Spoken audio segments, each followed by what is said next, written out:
Something strange is happening. Culture is slowly rebuilding the exact mood that created nu metal in the first place. Look around for like 2 seconds. Marilyn Manson suddenly showing in fashion spaces, Slipknot collaborating with Gucci, Korn back on a world tour, Evanescence returning, Deftones becoming Gen Z's emotional soundtrack on TikTok, grain, distortion, messiness, anger, late night loneliness. At some point, too many things start carrying exact same feeling. And that's when you realize this probably isn't just nostalgia anymore. It's something deeper.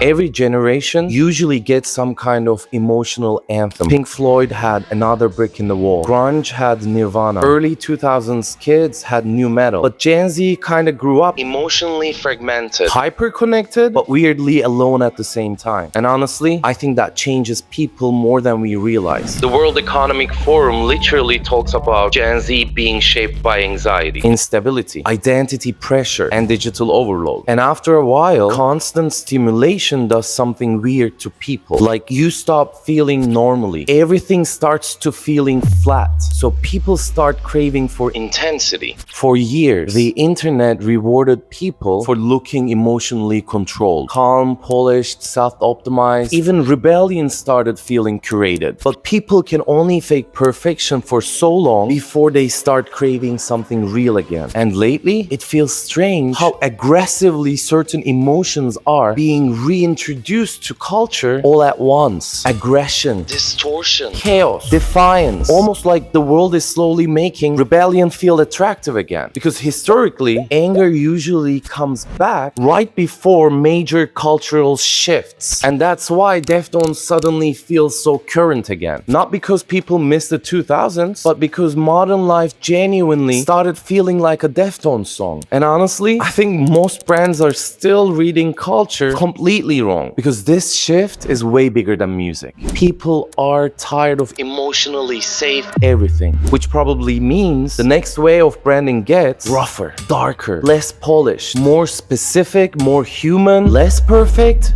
more honest. People think that they're watching nostalgia. I think that they're watching a generation trying to feel something again.